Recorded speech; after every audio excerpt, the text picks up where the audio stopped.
आज हम बात करेंगे संस्कृति, उसके अर्थ, परिभाषा, उसकी विशेषता और उसके प्रकार के बारे में बातचीत करने जा रहे हैं। यह आपके तृतीय वर्ष सामाजिक मानवशास्त्र का हिस्सा है। मानव जहाँ कहीं भी रहा, उसने अपनी संस्कृति का निर्माण और विस्तार किया। संसार की सभी जातियाँ, सभी धर्म, कला के संबंध में अलग अलग दृष्टिकोण रखते हैं, क्योंकि उनका भौगोलिक और सामाजिक क्षेत्र भिन्न भिन्न रहा और इसी का प्रभाव संस्कृति पर भी पड़ता है। इसीलिए अलग अलग क्षेत्रों की संस्कृति अलग अलग प्रकार की दिखाई देती है। ग्रोबर और क्लूखोन ने संस्कृति की लगभग 108 परिभाषाएं अलग अलग प्रकार की संकलित करी हैं। मानवशास्त्र और समाजशास्त्र में संस्कृति शब्द का प्रयोग एक विशिष्ट अर्थ में होता है। यहाँ इसका अभिप्राय मानव जाति के रहन सहन, आचार विचार, भावनाओं, विश्वास, विचारों एवं विभिन्न प्रकार की उपलब्धियों के समग्र रूप में है। अर्थात मानव की अगर हम बातचीत करें तो उसके रहने करने का तरीका, जीवन जीने का जो तरीका है, उस तरीके को हम संस्कृति सामान्य रूप में कह रहे हैं। संस्कृति के दो विशिष्ट पहलू माने जाते हैं जो आपस में एक दूसरे से जुड़े हुए हैं। पहली बात है, संस्कृति मनुष्य की क्षमता, कुशलता, जीवन के आदर्शों एवं प्रतिमान को बताती है। अर्थात हम किसी भी संस्कृति को देख करके यह बता सकते हैं कि वह किस प्रकार के प्रतिमान के साथ में जुड़ी हुई है, किस प्रकार की उसके आदर्श मूल्य की व्यवस्था है। वो हम बातचीत उस संस्कृति को देख करके पता कर सकते हैं। दूसरा, यह मनुष्य की उन भौतिक उपलब्धियों को बताती है जिससे मनुष्य ने अपनी आवश्यकताओं को पूरा किया है। मानवीय आवश्यकताएं बहुत सारी हैं, समय के साथ साथ परिवर्तित भी होती है। तो यह संस्कृति उन उपलब्धियों को बताती है, भौतिक उपलब्धियों को, जिसके माध्यम से मानव अपनी आवश्यकताओं की पूर्ति करता है। संस्कृति के कारण ही मनुष्य विकास की प्रक्रिया में अन्य जीवों की अपेक्षा सफल एवं विकसित प्राणी है। अगर हम देखें विकास के अंतर्गत, तो मानव ही एकमात्र ऐसा प्राणी है जिसने संस्कृति की रचना की है। संस्कृति के अभाव में मनुष्य अपनी विकास यात्रा तय नहीं कर पाता। संस्कृति का शाब्दिक अर्थ देखें हम, तो संस्कृति शब्द का उद्गम भारत के अंतर्गत संस्कृत भाषा के दो शब्दों से माना गया, सम प्लस क्रि। सम प्लस क्रि का मतलब है संस्कार, और संस्कार का सामान्य अर्थ हम कहते हैं कुल कृत्यों की पूर्ति करना, अर्थात विभिन्न संस्कारों के द्वारा सामूहिक जीवन के उद्देश्यों की पूर्ति करना। अब सामूहिक जीवन के ये जो उद्देश्य थे, इन उद्देश्यों की पूर्ति बिना संस्कृति के संभव नहीं थी और इसीलिए संस्कृति का निर्माण आवश्यक हुआ। और इसी कारण हम मानव को सांस्कृतिक प्राणी कहते हैं। अर्थात मानव जो है वह एक सामाजिक सांस्कृतिक प्राणी के रूप में दिखाई देता है।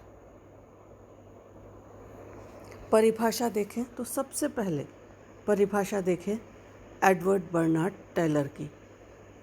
संस्कृति को परिभाषित करने का जो श्रेय है वह इन्हीं को जाता है। उन्होंने ही सर्वप्रथम संस्कृति शब्द का उल्लेख किया और इसको परिभाषित किया है।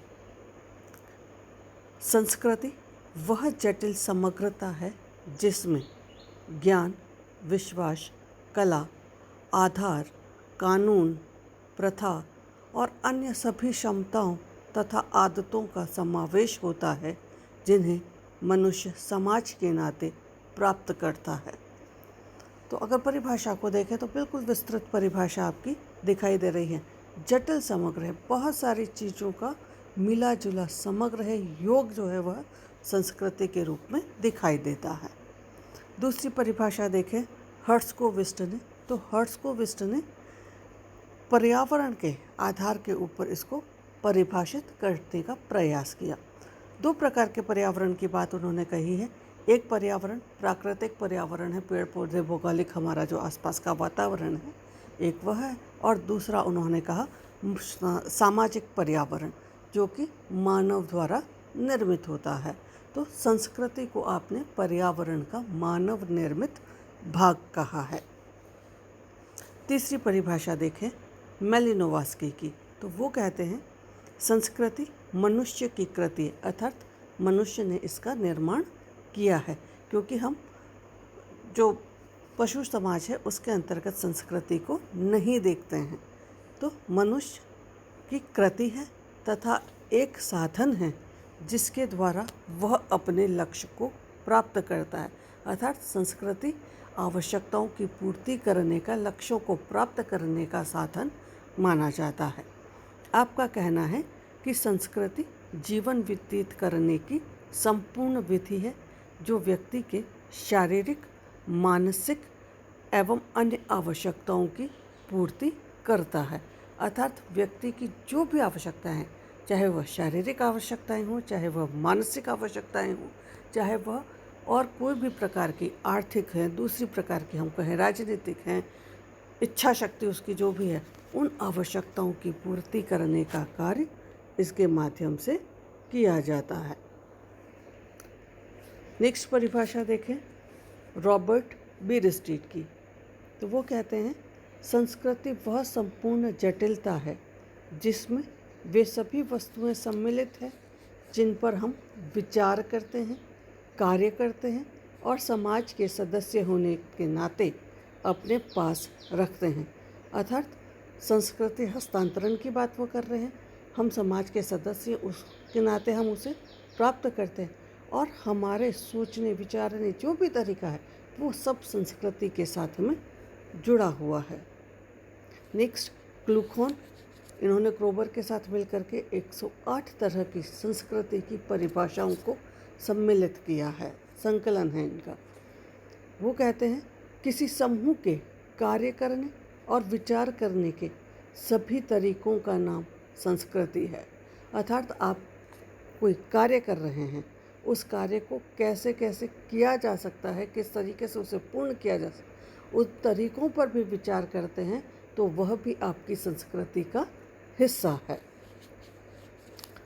मजूमदार मदान, बिल्कुल सरल तरीके से आपने अपनी परिभाषा प्रस्तुत करी है। लोगों के जीवन जीने का ढंग ही संस्कृति, अर्थात जीवन जीने का जो समाज, जिस समाज में आप रहते हैं उस समाज का स्वीकृत तरीका जो है वह संस्कृति है। तो ये तो है संस्कृति की विभिन्न परिभाषाएं। अब हम देखें संस्कृति की विशेषताएं। तो संस्कृति की विशेषताओं में सबसे पहले देखें संस्कृति सीखा हुआ व्यवहार है। जब एक बालक का जन्म होता है तो वह प्राणी शास्त्रीय इकाई के रूप में समाज में होता है। वह उस समाज के नियम, कायदे, कानून के बारे में कुछ नहीं जानता। धीरे धीरे वह सामाजिकरण की प्रक्रिया के माध्यम से अपने व्यवहार को सीखता है, अपनी संस्कृति को आत्मसात करता है। इसलिए हम कहते हैं संस्कृति सीखा हुआ व्यवहार है। दूसरी बात, संस्कृति सामाजिक होती है। संस्कृति किसी एक व्यक्ति विशेष की नहीं होती है बल्कि उस समूह की होती है, इसलिए संस्कृति में सामाजिकता का गुण पाया जाता है। तीसरी बात, संस्कृति हस्तांतरित होती है, अर्थात एक पीढ़ी से दूसरी पीढ़ी को संस्कृति हस्तांतरित होती है, क्योंकि जब आप सीखते हैं तो आप उस संस्कृति को आत्मसात करते हैं और धीरे धीरे उस संस्कृति को आप सामाजिकरण की प्रक्रिया के माध्यम से अगली पीढ़ी को सिखाते हैं या अगली पीढ़ी को देते हैं। तो हम कहते हैं संस्कृति हस्तांतरित होती है। नेक्स्ट, संस्कृति मनुष्य द्वारा निर्मित है, अर्थात मानव जहाँ कहीं भी रहा उसने अपने आसपास के भौगोलिक पर्यावरण के साथ में सामंजस्य स्थापित करके संस्कृति का निर्माण किया है। नेक्स्ट, संस्कृति मानव आवश्यकताओं की पूर्ति करती है। संस्कृति में तभी निरंतरता रहती है जब वह मानवीय आवश्यकताओं की पूर्ति करती है, चाहे वह प्राणी शास्त्रीय आवश्यकताएं हों, चाहे वह सामाजिक आवश्यकताएं हों, चाहे वह अन्य प्रकार की आवश्यकताएं हों। संस्कृति के अंतर्गत मानवीय आवश्यकताओं को पूरा करने का दम होता है।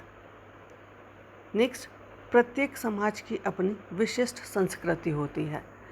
विशिष्ट संस्कृति प्रत्येक समाज की इसलिए क्योंकि हर संस्कृति का निर्माण भौगोलिक पर्यावरण के आधार के ऊपर होता है। तो आपके आसपास का जो भौगोलिक पर्यावरण है, उस पर्यावरण के आधार के ऊपर मानव संस्कृति का निर्माण करते हैं और इसीलिए वह एक विशिष्ट संस्कृति के रूप में, अलग संस्कृति के रूप में दिखाई देती है और इस विशिष्टता के आधार पर ही हम अलग अलग संस्कृतियों को पहचानते हैं। नेक्स्ट, संस्कृति में अनुकूलन का गुण होता है, अर्थात समय के साथ साथ संस्कृति में परिवर्तन होता रहता है। जैसी संस्कृति हम आदिम समाज की देख रहे हैं, वैसी संस्कृति आज नहीं है, उसमें कहीं ना कहीं पर परिवर्तन होता रहता है। तो हम कहते हैं संस्कृति के समय के साथ अनुकूलन स्थापित करती है। नेक्स्ट, संस्कृति समूह का आदर्श होती है। जिस समूह के आप सदस्य हैं, उस समूह की संस्कृति आपके लिए आदर्श होती है। आप उस संस्कृति को सर्वश्रेष्ठ मानते हैं और उसका अनुसरण करना गर्व की बात समझते हैं। तो हम जिस समूह के सदस्य हैं, उस समूह के लिए संस्कृति आदर्श होती है। नेक्स्ट, संस्कृति में संतुलन और संगठन दोनों होता है। संस्कृति संतुलन बनाने का कार्य करती है समाज, और संगठन बनाने का भी, एकजुटता स्थापित करने का भी कार्य संस्कृति के माध्यम से किया जाता है। नेक्स्ट विशेषता देखें, संस्कृति अधिसावयवी है। इसका मतलब है मानव ने अपनी मानसिक और शारीरिक क्षमताओं के प्रयोग द्वारा संस्कृति का निर्माण किया है जो सावयव से ऊपर है। संस्कृति में रहकर व्यक्ति का विकास होता है और मानव संस्कृति का निर्माण करता है। मानव की समस्त क्षमताओं का आधार यह सावयवी होती है, किंतु इस संस्कृति को अधिसावयवी से ऊपर होता है। इस अर्थ में संस्कृति को अधिसावयवी कहा जाता है, अर्थात जो संस्कृति है वो सभी लोगों की निचोड़ का योग है, इसलिए वह उस सावयव से भी ऊपर है। अगर आप चाहें संस्कृति का विरोध करना या उसको अलग हटाना, तो यह आसानी से संभव नहीं है। दूसरी बात हम कह रहे हैं, संस्कृति अधिवैयक्तिक है, अर्थात संस्कृति की रचना और निरंतरता दोनों किसी व्यक्ति विशेष पर निर्भर नहीं करती है, इसलिए यह अधिवैयक्तिक है। क्योंकि संस्कृति समूह की होती है, व्यक्ति विशेष की नहीं है, सामाजिक गुण के साथ में वह जुड़ी हुई है। संस्कृति का निर्माण व्यक्ति विशेष के द्वारा न होकर के समूह के द्वारा किया जाता है। प्रत्येक सांस्कृतिक इकाई का अपना एक इतिहास होता है जो किसी एक व्यक्ति से परे होता है, अर्थात संस्कृति जो है वह अलग अलग तत्वों से मिलकर के बनी और हर एक तत्व का अपना एक इतिहास है, चाहे वह भौतिक तत्व हो चाहे अभौतिक हो। इसलिए हम संस्कृति को अधिसावयवी और अधिवैयक्तिक कहते हैं। नेक्स्ट अब देखें संस्कृति के प्रकार। तो संस्कृति मुख्य रूप से दो प्रकार की मानी गई है, एक भौतिक संस्कृति है और एक अभौतिक संस्कृति है। भौतिक संस्कृति वह संस्कृति जो कि मूर्त है, हमें दिखाई दे सकती, जिसे हम छू सकते हैं, उसको हम भौतिक संस्कृति कहते हैं। इस भौतिक संस्कृति का निर्माण मनुष्य ने अपनी आवश्यकताओं की पूर्ति के लिए किया है। आदिम समाज की तुलना की अपेक्षा आधुनिक समाज में भौतिक संस्कृति के तत्व अधिक देखने को मिलते हैं। दूसरी संस्कृति कह रहे हैं अभौतिक संस्कृति। इसके अंतर्गत उन सभी अभौतिक या अमूर्त वस्तुओं को रखा जाता है जिनका कोई मापतोल नहीं है, कोई आकार नहीं है, हम उसको छू नहीं सकते, कोई रंग नहीं है। अभौतिक संस्कृति सामाजिकरण की प्रक्रिया के माध्यम से एक पीढ़ी से दूसरी पीढ़ी को हस्तांतरित होती है। एक सामाजिकरण की प्रक्रिया के माध्यम से ही व्यक्ति इसको सीखता है। नेक्स्ट देखें, भौतिक और अभौतिक संस्कृति में अंतर कहें या उनकी विशेषताओं की हम बातचीत करें तो पहले हम देखें भौतिक संस्कृति। तो भौतिक संस्कृति मूर्त होती अर्थात यह दिखाई देती है, क्योंकि भौतिक संस्कृति क्या है? टेबल है, कुर्सी है, थाली है, कटोरी है, सोफ़ा है, ये सारे आपके भौतिक संस्कृति हैं। इनको हम देख सकते हैं, छू सकते हैं। दूसरी, इसमें निरंतर वृद्धि होती रहती है। भौतिक संस्कृति हमेशा वृद्धि होती रहती है, नई नई चीज़ें का आविष्कार होता रहता है और वह हमारी इस भौतिक संस्कृति में जुड़ते चले जाते हैं। तीसरी बात कह रहे हैं, भौतिक संस्कृति मापी जा सकती है, अर्थात टेबल है, डायमेंशन हम नाप सकते हैं कि कितने बाई कितने की टेबल है। पलंग है, सोफ़ा है, तो हम उनको माप सकते हैं, तोल सकते हैं, कितना वजन है इसका, घनत्व कितना है, हम सब वो चीज़ें कर सकते हैं। तो हम कहते हैं भौतिक संस्कृति मापी जा सकती है। नेक्स्ट, भौतिक संस्कृति में परिवर्तन शीघ्र और तीव्र होता है, अर्थात भौतिक संस्कृति में परिवर्तन तेजी के साथ होता है। अभौतिक संस्कृति का परिवर्तन जो होगा वो धीमा होगा, लेकिन भौतिक संस्कृति, टेबल को देख लीजिए आप, आज कांच की टेबल का प्रचलन है, पहले लकड़ी की टेबल थी, फिर पत्थर वाली भी आई। तो हर चीज़ में परिवर्तन है, कभी गोल होती है, कभी चौकोर का फैशन, तो ये फैशन के साथ हमें परिवर्तित होती रहती है और हम उसको अपना लेते हैं। नेक्स्ट, इसकी उपयोगिता एवं लाभ का मूल्यांकन किया जा सकता है। जो भौतिक संस्कृति है, हम उसकी उपयोगिता को देख सकते हैं, हम उसका लाभ देख सकते हैं कि यह हमारे किन आवश्यकताओं की पूर्ति कर रही है, किस उपयोग में ली जा सकती, क्या क्या उपयोग इसके हो सकते हैं, हम यह देख पाते हैं। नेक्स्ट, भौतिक संस्कृति में बिना परिवर्तन किए इसे ग्रहण किया जा सकता है, अर्थात भौतिक संस्कृति में वस्तु का आविष्कार कहीं पर भी हो, हम उसको बिना किसी परिवर्तन के स्वीकार कर लेते हैं। पर्यावरण के अनुकूल वहाँ पर कोई परिवर्तन हो ऐसा दिखाई नहीं देता है। जिस रूप में कहीं पर भी आविष्कार हुआ है, अगर हमें लगता है कि वह हमारी आवश्यकताओं की पूर्ति करने में सक्षम है, तो हम उस वस्तु को अपनी संस्कृति में शामिल कर लेते हैं। अब देखें अभौतिक संस्कृति। तो अभौतिक संस्कृति अमूर्त है, अर्थात यह हमें दिखाई नहीं देती है, हम इसे छू नहीं सकते हैं, क्योंकि अभौतिक संस्कृति हमारे विचार हैं, हमारे विश्वास हैं, हमारी परंपराएं हैं, वह समाज में रहते हैं पर ही व्यक्ति को पता पड़ती है, ऐसे दिखाई नहीं देती हैं। दूसरी बात, इसका माप करना कठिन है। हम भौतिक संस्कृति को तो माप सकते हैं, लेकिन हम अभौतिक संस्कृति को किसी भी प्रकार से माप तोल नहीं कर सकते हैं।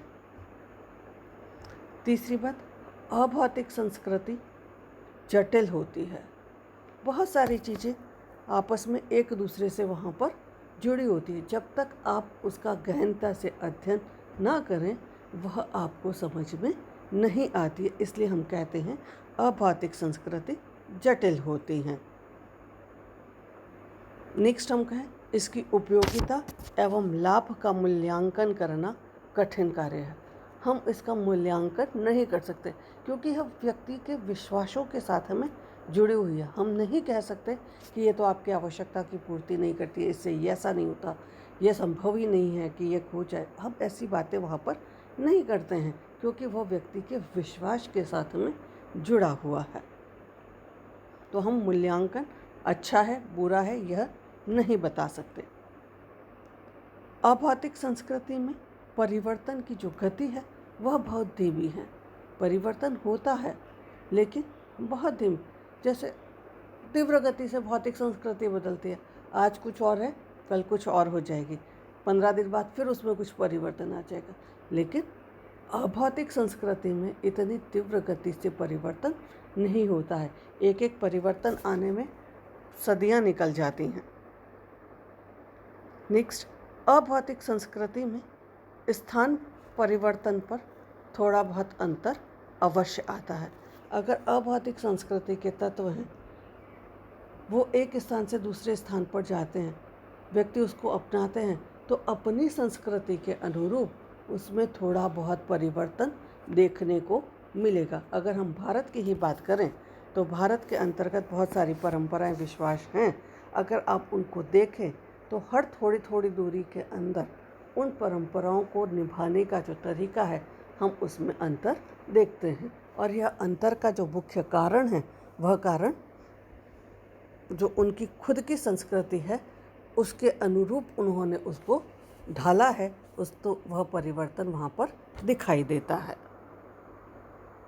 नेक्स्ट, अभौतिक संस्कृति का संबंध व्यक्ति के आध्यात्मिक जीवन से जुड़ा हुआ है, और जब आध्यात्मिक जीवन से जुड़ा हुआ है तो हम उसका मूल्यांकन नहीं कर सकते। हर एक व्यक्ति के लिए अपने आध्यात्म जो है वह श्रेष्ठ होते हैं, इसलिए अभौतिक संस्कृति आध्यात्मिक जीवन के साथ में, उसकी आध्यात्मिक उन्नति के साथ में जुड़ा हुआ है। धन्यवाद।